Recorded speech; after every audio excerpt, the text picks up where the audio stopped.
হ্যাঁ বন্ধুরা, দেখেন আমি বাজার থেকে আজকে তাজা একটা বাগুন কিনে আনছিলাম। বেগুনটা অনেক সুন্দর, দেখেন একটা বাগুন কিন্তু 30 টাকা দাম হয়েছিল। এখন আমি বাগুনটা সিদ্ধ করতে দেবো, যে ভালো করে পরিষ্কার পরিচ্ছন্ন করে নিয়েছি। বেগুন সিদ্ধ মাখালে অনেক সুন্দর লাগে, সেটাও আপনাদের দেখাবো। কিন্তু দেখছেন বেগুনটার গা চারপাশ কত সুন্দর।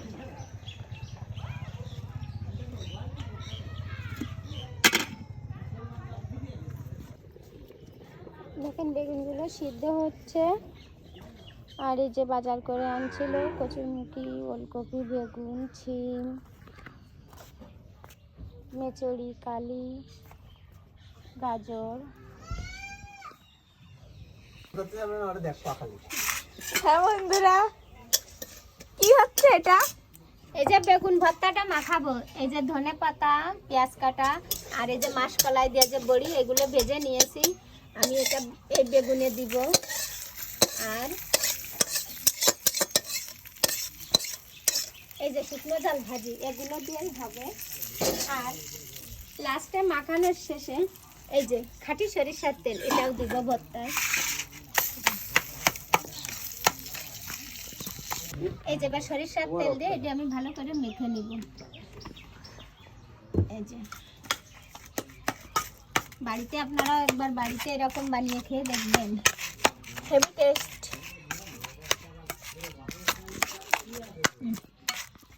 আপনাদেরও কিন্তু জিভে জল এসে যাবে। দেখেন কত সুন্দর হয়েছে। ভাতগুলো নিয়ে আসি। এই যে ভাত,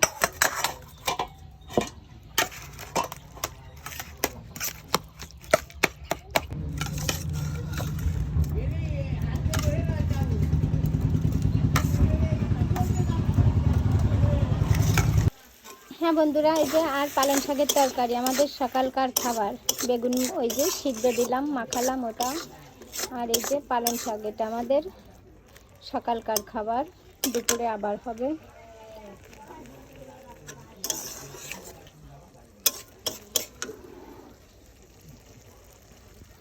হ্যাঁ বন্ধুরা, এই যে পালং শাক দিয়ে আর একটু বড়া করব।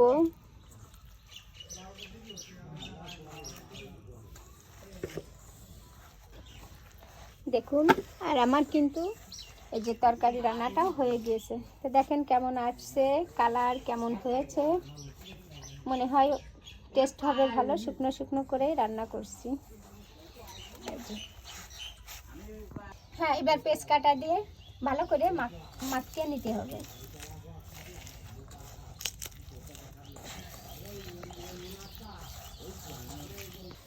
ধনে পাতাগুলো ওতে, যে ধনে পাতাগুলো বন্ধুরা দিয়ে দিলাম ভালো করে। হ্যাঁ বন্ধুরা, একে একে আমার সেই বড়াগুলো তৈরি হয়ে গেল।